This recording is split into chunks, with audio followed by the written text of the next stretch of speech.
Hi guys, welcome to my YouTube channel Malayalam anime stories. അപ്പൊ ഇന്ന് നമ്മൾ കാണാൻ പോകുന്നത് ബ്ലൂ ബോക്സ് അനിമയുടെ 5ാമത്തെ എപ്പിസോഡാണ്. അങ്ങനെ കഴിഞ്ഞ എപ്പിസോഡില് ചിനാറ്റ്സു അവൻ ജയിച്ചു കഴിഞ്ഞാൽ അക്വേറിയത്തിലോട്ട് ഔട്ടിങ്ങിന് പോകാൻ വേണ്ടിട്ട് ചോദിക്കാന്ന് അവള് പറഞ്ഞിട്ടുണ്ടാവും. അങ്ങനെ ആ മാച്ച് നല്ല രീതിയിൽ തന്നെ പോയിക്കൊണ്ടിരിക്കുകയാണ്. അവസാനം ടൈക്കി തന്നെ ജയിക്കുവാണ്. കിഷി വന്ന് ടൈക്കിനോട് നമുക്ക് ഇന്ന് റീമാച്ച് കളിക്കണം, അടുത്ത പ്രാവശ്യം ഞാൻ നന്നായിട്ട് പ്രാക്ടീസ് ചെയ്തിട്ട് EMA സ്കൂളിലോട്ട് വരും. എന്നിട്ട് കിഷി പോകുമ്പോ അതെന്തിനാ ഞാൻ പറഞ്ഞതെന്ന് വെച്ച് കഴിഞ്ഞാൽ അവിടെയുള്ള ബാസ്കറ്റ് ബോൾ കളിക്കുന്ന പെമ്പിള്ളേരെ കാണാനാണ് എന്ന് പറഞ്ഞിട്ട് അവിടെ നിന്ന് പോവും. അങ്ങനെ ടൈക്ക് ജയിച്ചതിന് അവന്റെ കൂടെ ഉള്ളവരൊക്കെ വന്നിട്ട് അവനെ അപ്രീഷിയേറ്റ് ചെയ്തോണ്ടിരിക്കുവാണ്. അങ്ങനെ അവിടേക്ക് ഹിന വരുവാണ്. ഇനി നിന്റെ പേര് ടൂക്കി എന്നാണ്. അപ്പൊ ടൈക്കി ദേഷ്യത്തില് എനിക്ക് നിക് നെയിം ഒന്നും വെക്കില്ലേ, എന്തായാലും അടുത്ത പ്രാവശ്യം നിന്നെ 1K എന്ന് വിളിക്കാം. അങ്ങനെ അവരവിടെ സംസാരിച്ച് നിൽക്കുമ്പോഴത്തേനും ടൈക്കിന്റെ ഫോണിലേക്ക് മെസ്സേജ് വരുവാണ്. മെസ്സേജ് കണ്ടപാട് ടൈക്കി ഫോൺ എടുത്ത് താഴെ ഇടും. കാരണം അത് ചിനാറ്റ്സു ആയിരിക്കും. അക്വേറിയത്തിലേക്ക് പോവാൻ വേണ്ടിയിട്ട് അവനോട് മെസ്സേജ് അയച്ചിട്ടുണ്ടാവും. ആ മെസ്സേജ് കണ്ടപാടെ ടൈക്കിക്ക് കയ്യും കാലും വരച്ചോണ്ട് നിൽക്കുവാണ്. ഹിന അത് കണ്ടിട്ട് നിങ്ങൾ എപ്പോഴാടാ ഇത്രയും ക്ലോസ് ആയത്? അപ്പൊ ടൈക്കിക്ക് എന്താ പറയണ്ടേന്ന് അറിയാണ്ട് ഇങ്ങനെ നിൽക്കുമ്പോഴത്തേനും ടൈക്കിന്റെ ഫ്രണ്ട് ഞാനാണ് അവളോട് ചോദിച്ചത്, ചിനാറ്റ്സു നിന്റെ മാച്ച് കാണാൻ അവിടെ വന്നിരുന്നു, അങ്ങനെയാണ് ഈ സംഭവങ്ങളൊക്കെ നടന്നതെന്ന് പറയുവാണ്. അത് കേൾക്കുമ്പോഴത്തേനും ഹിനയ്ക്ക് സന്തോഷാവുകയാണ്. നിങ്ങൾ രണ്ടുപേരും ഫസ്റ്റ് ഡേറ്റിങ്ങിന് പോവാണോ? അപ്പൊ ടൈക്കിക്ക് നാണം വരും. അങ്ങനെയൊന്നുമില്ല, ഇത് ഡേറ്റിംഗ് ഒന്നും അല്ല. പെട്ടെന്ന് ഹിനേനെ അങ്ങോട്ടേക്ക് വിളിക്കുവാണ്. എന്നിട്ട് ഹിന ടൈക്കിന്റെ അടുത്ത് തിരിഞ്ഞിട്ട് ഇത് നിന്റെ ഫസ്റ്റ് ഡേറ്റിംഗ് ആണ്, നീ നല്ല വൃത്തിയുള്ള ഡ്രസ്സ് ഇട്ടിട്ട് പോണേന്ന് പറയുവാണ്. എന്നിട്ട് ഹിന എന്തായാലും ഇത് നടന്നത് അവന് നന്നായി എന്ന് പറഞ്ഞിട്ട് അവിടെ നിന്ന് പോവുകയാണ്. അപ്പൊ ഹിനേന്റെ ഫ്രണ്ട് നിന്റെ ഫേസ് എന്താ അപ്സെറ്റ് ആയിട്ടിരിക്കുന്നേ? അപ്പൊ ഹിന എന്ത് ഞാനോ? അത് ചിലപ്പോ എനിക്ക് 1/2 kg കൂടിയത് കൊണ്ടായിരിക്കും. അങ്ങനെ ടൈക്കി വീട്ടിലെത്തിയിട്ടുണ്ടാവും. പക്ഷെ അവന് വീട്ടിൽ കയറാൻ പറ്റിണ്ടാവില്ല. ചിനാറ്റ്സു അവിടെ ഉണ്ടാവും. ചിനാറ്റ്സുനെ ഫേസ് ചെയ്യണ്ടേ, ആ കാരണം കൊണ്ട്. ചിനാറ്റ്സും ഞാനും ഒരുമിച്ച് താമസിക്കുന്നതുകൊണ്ട് അവൾ എനിക്കൊരു ഫേവർ ചെയ്യുന്ന പോലെയാണിത്. എന്തായാലും ഇതിന് ഡീപ്പ് മീനിങ് ഒന്നും ഉണ്ടാവില്ല എന്നിങ്ങനെ മനസ്സിൽ വിചാരിച്ച് അവൻ അവിടെ പുഷപ്പ് എടുത്തോണ്ടിരിക്കുവാണ്. എന്നിട്ട് അവന്റെ അമ്മ അവിടെ വന്ന് കതവ് തുറന്നിട്ട് ഡാ ഇവിടെ വൃത്തികേടാക്കാണ്ട് ഉള്ളി കയറി പോടാ. ടൈക്കി നോക്കുമ്പോ അവന്റെ വീട്ടിലുള്ളവരൊക്കെ TV കണ്ടോണ്ടിരിക്കുവായിരിക്കും. അപ്പൊ ചിനാറ്റ്സുനെ കാണാണ്ടാവില്ല. അപ്പൊ ചിനാറ്റ്സു എവിടെയെന്ന് ചോദിക്കുവാണ്. അവള് നേരത്തെ തന്നെ റൂമിലോട്ട് പോയല്ലോ. അങ്ങനെ ടൈക്കി റൂമിൽ പോയിട്ട് അവൻ ഫിഷുകളെ പറ്റിയിട്ടുള്ള ഒരു ബുക്കൊക്കെ എടുത്തിട്ട് പ്രിപ്പയർ ചെയ്തോണ്ടിരിക്കുവാണ്. അതും അല്ലാണ്ട് അവൻ നിറയെ ഡ്രസ്സിന്റെ മാഗസീൻസ് ഒക്കെ എടുത്തു വെച്ചിട്ടുണ്ടാവും, ഏത് ഡ്രസ്സാണ് ഇടണ്ടേന്നൊക്കെ വിചാരിച്ചിട്ട്. എന്നിട്ട് ടൈക്ക് മനസ്സിൽ ചിനാറ്റ്സു എങ്ങനത്തെ ഡ്രസ്സിലാണാവോ വരുന്നുണ്ടാവുക, അവളെ നല്ലൊരു ഡ്രസ്സിൽ കാണണമെന്ന് എനിക്ക് ഒരുപാട് ആഗ്രഹമുണ്ട്. പെട്ടെന്ന് ടൈക്കി ഇല്ല നോ എക്സ്പെക്ടേഷൻസ്, ഇതെന്തായാലും ഒരു ഡേറ്റ് അല്ല, ഇത് ഫാമിലി ഔട്ടിങ്ങോ അങ്ങനെ എന്തെങ്കിലും ആണ്. പെട്ടെന്ന് ചിനാറ്റ്സുവിന്റെ റൂമിൽ ഒരു സൗണ്ട് കേൾക്കുവാണ്. അപ്പൊ ടൈക്കി ചിനാറ്റ്സു ഇന്നും ഉറങ്ങിയിട്ടില്ല. ഇതൊക്കെ കാണുമ്പോ എന്റെ ഹോപ്പ് കൂടുകയാണല്ലോ ദൈവമേ. അങ്ങനെ അതൊക്കെ കഴിഞ്ഞ് അലാറം അടിക്കുവാണ്. ടൈക്കി എഴുന്നേറ്റ് അലാറം ഓഫാക്കി സമയം നോക്കുമ്പോഴത്തേനും 9:30 കഴിഞ്ഞിട്ടുണ്ടാവും. എന്നിട്ട് അവൻ അവിടെ കിടന്ന് കാറുവാണ്. നേരെ ഒരുപാട് വഴുകി ഞാൻ പോവാണെന്ന് പറഞ്ഞിട്ട് അവിടുന്ന് ഓടുവാണ്. എന്നിട്ട് അവനിങ്ങനെ മനസ്സിൽ വിചാരിക്കുവാണ് എല്ലാ ദിവസവും ഞാൻ നേരത്തെ തന്നെ എഴുന്നേക്കുന്നതാണ്, ഇന്നെന്തിനാ ഞാനിങ്ങനെ ഉറങ്ങിപ്പോയേ. അങ്ങനെ അവൻ ഓടിപ്പോകുന്നതിന്റെ ഇടയില് അവന്റെ വാലറ്റ് താഴെ വീഴുവാണ്. എന്നിട്ട് അവൻ പോയി ചില്ലറ പൈസയൊക്കെ പറക്കിക്കൊണ്ടിരിക്കുമ്പോഴത്തേനും ചിനാറ്റ്സു അവിടെ വരുവാണ്. നീ ഓക്കെ ആണോ? അങ്ങനെ ടൈക്കി ചിനാറ്റ്സുനെ നോക്കുമ്പോ ഒരു ബ്ലൂ ഡ്രസ്സില് ചിനാറ്റ്സു വളരെ സുന്ദരിയായിട്ടായിരിക്കും അവിടെ വന്നിട്ടുണ്ടാവുക. ടൈക്കി കുറച്ചു നേരം അവള് കണ്ണെടുക്കാണ്ട് തന്നെ അങ്ങനെ നോക്കിക്കൊണ്ട് നിൽക്കുവാണ്. എന്നിട്ട് ചിനാറ്റ്സു നിനക്ക് എന്തേലും പറ്റിയോ? ഇല്ല. എന്നിട്ട് ചിനാറ്റ്സു മുമ്പിൽ കൂടെ പോയിട്ട് ടൈക്കി ഈ വഴിയാണ്, ഇങ്ങോട്ട് വാന്ന് പറയുവാണ്. ടൈക്കി എന്നിട്ട് നെഞ്ചില് കയ്യും വെച്ചായിരിക്കും പോയിക്കൊണ്ടിരിക്കുന്നുണ്ടാവുക. ടൈക്കി ചിനാറ്റ്സുനെ നോക്കുമ്പോ ചിനാറ്റ്സു ഒന്ന് വളരെയധികം ഹാപ്പി ആയിട്ടായിരിക്കും ഇരിക്കുന്നുണ്ടാവുക. എന്നിട്ട് കഴിഞ്ഞു ടൈക്കി ഇത്രയും ഹാപ്പി ആയിട്ട് ചിനാറ്റ്സുനെ കണ്ടിട്ടുണ്ടാവില്ല. ടൈക്കി മനസ്സിലിങ്ങനെ കരുതുവാണ് ചിലപ്പോ ഇത് ഡേറ്റ് തന്നെയാണെന്ന് എനിക്ക് കരുതാം. ആ സമയം ചിനാറ്റ്സു മീനെ നോക്കിയിട്ട് വളരെ ക്യൂട്ടായിട്ടുണ്ടെന്ന് പറയുമ്പോ ടൈക്കി അവിടെ നിന്ന് കാറുവാണ്. നീയും വളരെ ക്യൂട്ടാണ്, പക്ഷെ അവനെ കൊണ്ട് അവളോട് പറയാൻ സാധിക്കുന്നില്ല. എന്നിട്ട് ടൈക്കി മനസ്സിൽ കരുതുവാണ് എനിക്കിപ്പോഴും മനസ്സിലാവാത്ത കാര്യം അവള് ശരിക്കും എന്ത് വിചാരിച്ചിട്ടായിരിക്കും രണ്ടുപേരും കൂടെ ഒരുമിച്ച് ഔട്ടിങ്ങിന് പോവാന്ന് പറഞ്ഞ് തീരുമാനിച്ചത്. ചിലപ്പോ അവക്ക് അക്വേറിയത്തിലോട്ട് പോണെന്ന് തോന്നിയിട്ടുണ്ടാവും, അതുകൊണ്ടായിരിക്കും. ഇനി ചിലപ്പോ ഞാൻ ബെറ്റിൽ ജയിച്ചത് കൊണ്ട് അവക്ക് എന്തെങ്കിലും തിങ്സ് വാങ്ങി കൊടുക്കാൻ വേണ്ടിയിട്ടായിരിക്കും. ഈ പറഞ്ഞ റീസൺ എന്തായാലും കാരണമാവില്ല. അങ്ങനെ ടൈക്കി ഓരോന്നിങ്ങനെ വിചാരിച്ചോണ്ടിരിക്കുമ്പോഴത്തേനും പെട്ടെന്ന് ചിനാറ്റ്സു വന്ന് ടൈക്കിനെ ഫോട്ടോ എടുക്കുവാണ്. അപ്പൊ ടൈക്കി അത് ഡിലീറ്റ് ചെയ്യാൻ പറയും. ചിനാറ്റ്സു അതൊരിക്കലും നടക്കാൻ പോകുന്നില്ല, ഇവിടെ വന്നു എന്നുള്ളതിന് എന്തെങ്കിലും ഒരു ഓർമ്മ വേണ്ടേ നമുക്ക്. അങ്ങനെ അവർ അക്വേറിയം മൊത്തം ചുറ്റി കാണുവാണ്. അവർ രണ്ടുപേരും വളരെ സന്തോഷമായിട്ടായിരിക്കും എല്ലാം ചുറ്റി കാണുന്നുണ്ടാവുക. അങ്ങനെ അവരൊരു സ്ഥലത്ത് പെങ്കിനെ നോക്കിക്കൊണ്ട് നിൽക്കുമായിരിക്കും. ആ സമയത്ത് ടൈക്കി ഒരു കണ്ടിട്ട് ചിനാറ്റ്സുനെ നോക്കുവാണ്. ചിനാറ്റ്സു നോക്കിയിട്ട് തിരിഞ്ഞ് ടൈക്കിനെ നോക്കും. ഇങ്ങനെ ഡയറക്റ്റ് ആയിട്ട് എന്നെ നോക്കാതെ എന്നിങ്ങനെ മനസ്സിൽ വിചാരിച്ചിട്ട് അങ്ങോട്ട് തിരിയുവാണ്. പെട്ടെന്ന് ഒരു കൊച്ചു വന്ന് ചിനാറ്റ്സുവിനെ ഇടിക്കുവാണ്.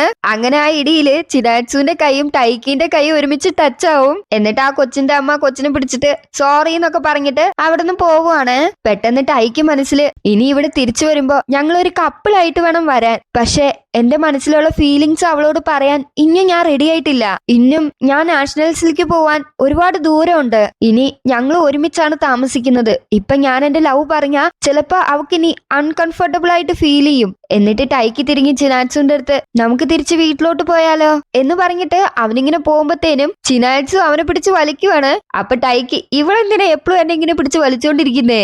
എന്നിട്ട് ചിനാറ്റ്സു എന്നോട് ക്ഷമിക്കണം, എനിക്ക് ഇവിടെ വെച്ച് നിന്നോട് ഒരു കാര്യം പറയാനുണ്ട്. പെട്ടെന്ന് ടൈക്കിക്ക് ആകാംക്ഷ കൂടുകയാണ്. ഇനി ഇവിടെ വെച്ച് അവൾ എന്നോട് പറയാൻ പോകുന്നത് ഞാൻ ഫീൽ ചെയ്യുന്ന അതേ സംഭവമാണോ? എന്നിട്ട് ചിനാറ്റ്സു സോറി ചോദിക്കുവാണ്. അപ്പൊ ടൈക്കി നീ എന്തിനാ സോറി ചോദിക്കുന്നേ? അന്ന് ഞാൻ നിന്നോട് പറഞ്ഞില്ലേ ഈ വർഷം നിനക്ക് കിട്ടിയില്ലാന്നുണ്ടെങ്കിൽ അടുത്ത വർഷം നമുക്ക് നോക്കാന്ന്. അപ്പൊ ടൈക്കി ഓ അന്നോ, അതിനാണോ നീ സോറി ചോദിക്കുന്നേ?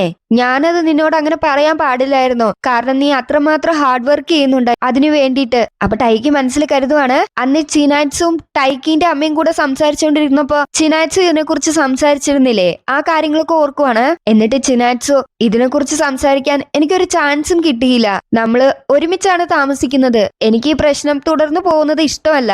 അന്ന് നിന്നോട് ഇങ്ങനെ പറഞ്ഞതിന് ഞാൻ ഇന്ന് നിന്നോട് സോറി ചോദിക്കുവാണ്. എന്നിട്ട് ടൈക്കും അടുത്ത് അവിടെ ഇരിക്കുവാണ്. കാരണം അവന്റെ തിങ്കിങ് ഒക്കെ വേറെ എങ്ങോട്ടൊക്കെയോ പോയിരുന്നു. ഇതായിരുന്നോ കാര്യം? ഇതൊരു ഡേറ്റ് ആയിരിക്കുമെന്ന് ഞാൻ കരുതിയെന്ന് പോലും എന്നെ കൊണ്ട് വിശ്വസിക്കാനാവുന്നില്ല. ഈ കാര്യങ്ങൾ കൊണ്ടാണ് അവൾ എന്നെ ഇങ്ങോട്ട് വിളിച്ചതും ഈ കാര്യങ്ങൾക്ക് ക്ഷമ ചോദിക്കാനാണ് അവൾ എന്നെ ഇങ്ങോട്ട് കൂട്ടിക്കൊണ്ടുവന്നത് എന്നിങ്ങനെ മനസ്സിൽ വിചാരിച്ചിട്ട് ചിനാറ്റ്സുവിനോട് ചിനാറ്റ്സു നീ ഈ കാര്യങ്ങളൊക്കെ കൂടുതൽ ഓവർ തിങ്ക് ചെയ്യുവാണ്. നീ കാര്യങ്ങളൊക്കെ ഇങ്ങനെ തന്നെ പിടിച്ചു വെക്കേണ്ട കാര്യമില്ല. സത്യം പറഞ്ഞ ഞാൻ വളരെ സർപ്രൈസ്ഡ് ആയി. ലാസ്റ്റ് വീക്കിൽ നടന്ന കാര്യങ്ങള് നീ ഇന്നും അത് ഓർത്ത് വറി ചെയ്യുന്നുണ്ട് എന്ന് ആലോചിച്ച്. എന്നിട്ട് ടൈക്ക് മനസ്സിൽ ഒരുമിച്ച് താമസിക്കുന്നതുകൊണ്ട് എന്തെങ്കിലും ഒരു കാരണം കൊണ്ട് മനസ്സിൽ ഉത്കണ്ഠ തോന്നുന്നത് അർത്ഥമുണ്ട്. അങ്ങനെ ടൈക്കിക്ക് ഒരു ഐഡിയ തോന്നുവാണ്. ടൈക്ക് ഫോൺ എടുത്തിട്ട് കുറച്ച് സ്റ്റിക്കേഴ്സ് ഡൗൺലോഡ് ചെയ്യാൻ പറയുവാണ്. നിനക്ക് എപ്പോഴെങ്കിലും വീട്ടില് അൺകംഫർട്ടബിൾ ആയിട്ട് ഫീൽ ചെയ്യുമ്പോഴോ അതോ നിനക്ക് എന്തെങ്കിലും എന്നോട് പറയാനുണ്ടെന്നുണ്ടെങ്കിലോ നീ എനിക്ക് ഈ ഒരു സ്റ്റിക്കർ അയച്ചാൽ മതി. ഇതാണ് നമ്മുടെ സിഗ്നൽ. ഈ സ്റ്റിക്കർ എനിക്ക് കിട്ടിയാ ഞാൻ നിന്റെ അടുത്തേക്ക് വരാം. എന്നിട്ട് നീ പറയുന്നത് ഞാൻ കേൾക്കാം. പെട്ടെന്ന് ചിനാറ്റ്സു ആ സ്റ്റിക്കർ കുറെ പ്രാവശ്യം ടൈക്കിക്ക് അയച്ചുകൊണ്ടിരിക്കുവാണ്. അപ്പൊ ടൈക്കി എന്താ കാര്യം? അപ്പൊ ചിനാറ്റ്സു ടൈക്കിനെ ഇങ്ങനെ ആകാംക്ഷയോടെ നോക്കിക്കൊണ്ടേ ഇരിക്കുവാണ്. നിനക്ക് എന്നോട് എന്തെങ്കിലും പറയാനുണ്ടോ എന്ന് ടൈക്കി ചോദിക്കുവാണ്. ചിനാറ്റ്സു പതുക്കെ ടൈക്കിന്റെ അടുത്ത് ഇരുന്നിട്ട് നീ ശരിക്കും നല്ലൊരു ഹൗസ്മേറ്റ് ആണ്. അങ്ങനെ ഇതൊക്കെ കഴിഞ്ഞിട്ട് അങ്ങനെ ടൈക്കിയും ടൈക്കിന്റെ ഫ്രണ്ടും സ്കൂളില് ലഞ്ച് ടൈമിൽ ഇരിക്കുവാണ്. എന്നിട്ട് ടൈക്കിന്റെ ഫ്രണ്ട് അക്വേറിയത്തിൽ വെച്ച് എന്തൊക്കെയാണ് സംഭവിച്ചതെന്ന് ചോദിക്കുവാണ്. അപ്പൊ ടൈക്കിന്റെ മനസ്സിൽ ഒരു 1008 കാര്യങ്ങൾ വരുവാണ് അവിടെ നടന്നതിനെ പറ്റിയിട്ട്. ആ വളരെ നന്നായിരുന്നു, നീ അങ്ങനെ ചെയ്തതിന് ഒരുപാട് താങ്ക്സ്. എന്നിട്ട് അവന്റെ ഫ്രണ്ട് അവിടെ ഇരുന്നിട്ട് എനിക്ക് കണ്ടിട്ട് തോന്നുന്നത് ചിനാറ്റ്സുവിനും നിന്നെ വളരെ ഇഷ്ടമാണെന്ന് എനിക്ക് തോന്നുന്നേ. അത് കേൾക്കുമ്പത്തേനും എന്തെന്ന് പറഞ്ഞിട്ട് അവൻ അവിടെ നിന്ന് എഴുന്നേക്കുവാണ്. പെട്ടെന്ന് അവിടേക്ക് ചിനാറ്റ്സു വരും. നിന്റെ കവിളില് ഫുഡ് ഒട്ടിയിട്ടുണ്ട് എന്ന് അവള് സിഗ്നൽ കാണിച്ചിട്ട് പോവുകയാണ്. എന്നിട്ട് അവൻ അവിടെ ഇരിക്കുമ്പത്തേനും ഹിന വരുവാണ്. അവളൊരു ആപ്ലിക്കേഷൻ ഫോം എടുത്തോണ്ട് വന്നിട്ട് നീ ഇതിന് ഒന്നും കൂടെ റീസബ്മിറ്റ് ചെയ്യണം. ഇതിൽ കുറച്ച് കറക്ഷൻസ് ഉണ്ട്, എല്ലാം ശരിയാക്കിയിട്ട് നീ കൊടുക്ക്. അത് മാത്രമല്ല നീ എന്തിനാടാ ക്ലാസ്സിൽ മുഴുവൻ ഒരു കുരങ്ങനെ പോലെ ചിരിച്ചോണ്ടിരിക്കുന്നേ? എന്നിട്ട് ടൈക്ക് പിന്നെയും ചിരിച്ചിട്ട് അങ്ങനെയൊന്നുമില്ലല്ലോ എന്ന് പറയുവാണ്. അപ്പൊ ഹിനക്ക് ദേഷ്യം വരും. ദാ ഇപ്പൊ കാണിക്കുന്ന കണ്ടില്ലേ, നീ അതെന്തിനാ ഇങ്ങനെ ചെയ്തുകൊണ്ടിരിക്കുന്നേന്ന് പറഞ്ഞിട്ട് ഹിന ദേഷ്യപ്പെടുവാണ്. അതൊക്കെ കഴിഞ്ഞ് അവര് 3 പേരും ക്ലാസ്സിലോട്ട് നടന്നു പോയിക്കൊണ്ടിരിക്കുവാണ്. അപ്പൊ ഹിന ബാഡ്മിന്റൺ ടീമിലെ സ്ട്രോങ്ങസ്റ്റ് ആയിട്ടുള്ള പ്ലെയർ ആരാണ്? അത് സച്ചിക്കാവ എന്ന് പറഞ്ഞ ഒരു പ്ലെയർ ആണ്. അവരാണ് കഴിഞ്ഞ വർഷത്തെ നാഷണൽസിൽ കയറിയത്. എന്നിട്ട് ടൈക്കി അല്ല ഹീന, നിന്റെ കാര്യങ്ങളൊക്കെ എങ്ങനെയാ പോകുന്നേ? നീ നാഷണൽസിൽ കയറുമോന്നൊക്കെ ചോദിക്കുവാണ്. അപ്പൊ ഹീന അവിടെ നിന്നിട്ട് എന്റെ പേര് ഹീന ചോനോ എന്നാണ്, ഞാനില്ലാണ്ടിരിക്കുവോ എന്നിങ്ങനെ സ്വയം പുകഴ്ത്തിക്കൊണ്ടിരിക്കുമ്പോഴത്തേനും അവിടെ ഹിനന്റെ കോച്ച് വരുവാണ്. അപ്പൊ കോച്ചിന്റെ ഒപ്പം ഒരാളും കൂടെ വന്നിട്ടുണ്ടാവും. അവര് ലോക്കൽ ന്യൂസ് പേപ്പറിൽ വർക്ക് ചെയ്യുന്ന ഒരാളാണ്. നാഷണൽസിൽ പോകുന്ന മികച്ച കായിക താരങ്ങളിൽ ഒരാളുമായി ഇന്റർവ്യൂ ചെയ്യുന്നതിൽ എനിക്ക് വളരെയധികം സന്തോഷം. അങ്ങനെ ചിനാറ്റ്സു തിളങ്ങുവാണ്. തിരിഞ്ഞ് ടൈക്കിനെ നോക്കുവാണ്. അങ്ങനെ ഹിനനെ ഇന്റർവ്യൂ ചെയ്തുകൊണ്ടിരിക്കുവാണ്. ടൈക്കിയും ടൈക്കിന്റെ ഫ്രണ്ടും കൂടെ ഹിനേനെ കുറിച്ച് ഇങ്ങനെ സംസാരിച്ചുകൊണ്ട് നിൽക്കുവാണ്. അവള് വളരെ നോർമൽ ആയിട്ടുള്ള ഒരു കുട്ടിയാണെങ്കിലും അവളുടെ ഉള്ളിൽ നിറയെ കഴിവുകളുണ്ട്. അതൊക്കെ കഴിഞ്ഞ് ഹിന ഒരു ഹോസ്പിറ്റൽ വിസിറ്റ് നടത്തുവാണ്. അങ്ങനെ റിസപ്ഷനിലേക്ക് വരുമ്പത്തേനും ചിനാറ്റ്സു അവിടെ ഉണ്ടാവും. എന്നിട്ട് ഹിന അവിടെ കീ ചെയിനിൽ സൂക്ഷിച്ചു നോക്കുവാണ്. എന്തായാലും ചിനാറ്റ്സുനെ കണ്ടത് ടൈക്കിനോട് പറയണം. ഹിന, നീ ഇവിടെ ട്രീറ്റ്മെന്റ് എടുക്കാറുണ്ടോ? ഞാനിവിടെ ചിലപ്പോ വരാറുണ്ട്. പെട്ടെന്ന് ഹിന ടൈക്കിനെ പറ്റി സംസാരിക്കാൻ ഇതാണ് സമയം എന്ന് പറഞ്ഞിട്ട്, നിനക്ക് ടൈക്കിനെ അറിയില്ലേ? അവൻ മിഡിൽ സ്കൂളിൽ പഠിച്ചുകൊണ്ടിരുന്നപ്പോ അവന്റെ കാലില് ചെറിയൊരു പരിക്ക് പറ്റിയത് നിനക്ക് അറിയോ?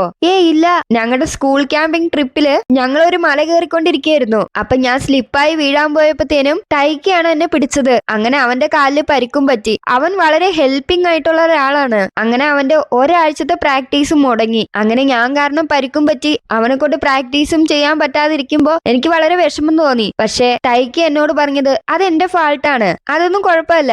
അങ്ങനെ പറഞ്ഞ് അവൻ എന്നെ സമാധാനിപ്പിച്ചു. അവൻ ശരിക്കും ഒരു പ്രതീക്ഷയില്ലാത്ത ബാഡ്മിന്റൺ ആരാധകനാണ്. ശരിയല്ലേ ചിനാറ്റ്സു എന്ന് അവളോട് പറയുവാണ്. അപ്പൊ ചിനാറ്റ്സു അത് കേട്ട് ഇങ്ങനെ ഞെട്ടി നിൽക്കുവാണ്. പക്ഷെ അവന് നിറയെ ഗുഡ് ക്വാളിറ്റീസും ഉണ്ട്. ആ സമയം ചിനാറ്റ്സു അവളോട് എന്തോ ചോദിക്കാൻ വേണ്ടി വരും. പക്ഷെ അവള് ചോദിക്കില്ല. അങ്ങനെ അവർ രണ്ടുപേരും ആ ഹോസ്പിറ്റൽ വിസിറ്റ് കഴിഞ്ഞ് വെളിയിൽ ഇറങ്ങുവാണ്. നല്ല മഴ പെയ്തോണ്ടിരിക്കുമായിരിക്കും. ഹീനേന്റെ കയ്യിൽ കൊട ഉണ്ടാവില്ല. എന്നിട്ട് ചിനാറ്റ്സു അവളുടെ കയ്യിൽ വേറൊരു കൊടയും കൂടി ഉണ്ടാവും. അപ്പൊ കയ്യിലുണ്ടായിരുന്ന കൊട ഹിനയ്ക്ക് കൊടുത്തിട്ട് ബാഗിലുണ്ടായിരുന്ന ഒരു കൊട എടുത്ത് ചിനാറ്റ്സു വീട്ടിലോട്ട് പോവുകയാണ്. ഹിന ചിനാറ്റ്സുവിനോട് താങ്ക്സ് പറയും. എന്നിട്ട് ഹിന ഇങ്ങനെ മനസ്സിൽ വിചാരിക്കുകയാണ്, അവള് വളരെ കൈൻഡും ക്യൂട്ടും സ്പോർട്സിലും നന്നായിട്ട് പെർഫോം ചെയ്യുന്ന ഒരാളാണ്. പെട്ടെന്ന് ഹോസ്പിറ്റലിൽ ഒരു നഴ്സ് വന്നിട്ട് ചിനാറ്റ്സുവിനെ തേടുവാണ്. കാരണം ചിനാറ്റ്സു അവളുടെ ഫോണ് ഹോസ്പിറ്റലിൽ മറന്നു വെച്ചിട്ടുണ്ടാവും. അപ്പൊ ഹിന ഞാൻ അവൾക്ക് കൊടുത്തോളാന്ന് പറഞ്ഞിട്ട് ചിനാറ്റ്സുവിനെ തേടി പോവാണ്.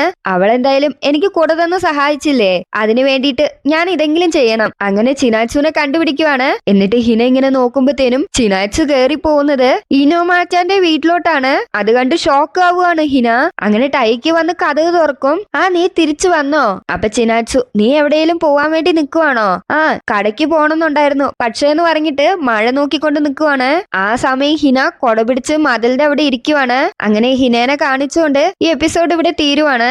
അവളുടെ മനസ്സിൽ എന്തായിരിക്കും തോന്നിയിട്ടുണ്ടാവുക, അവൾ എങ്ങനെയാണ് റിയാക്ട് ചെയ്യാൻ പോകുന്നതെന്നൊക്കെ നമുക്ക് അടുത്ത എപ്പിസോഡിൽ കാണാം. കാരണം ഹിനയ്ക്ക് പോലും അറിയാതെ ഹിനയുടെ മനസ്സിൽ ടൈക്കിയോട് ചെറിയ ക്രഷ് തോന്നിയിട്ടുണ്ടാവും. അപ്പൊ ഇനി എങ്ങനെ കാര്യങ്ങളൊക്കെ പോണെന്ന് നമുക്ക് അടുത്ത എപ്പിസോഡുകളിൽ കാണാം. ഓക്കെ ഗൈസ്, നിങ്ങൾക്ക് ഈ എപ്പിസോഡ് ഇഷ്ടമായെന്ന് ഞാൻ പ്രതീക്ഷിക്കുന്നു. നിങ്ങളുടെ അഭിപ്രായങ്ങളും നിർദ്ദേശങ്ങളൊക്കെ കമന്റ് സെക്ഷനിൽ അറിയിക്കുക. അപ്പൊ അടുത്ത വീഡിയോയുമായി കാണുന്നത് വരെ എല്ലാവർക്കും ടാറ്റ ബൈ ബൈ.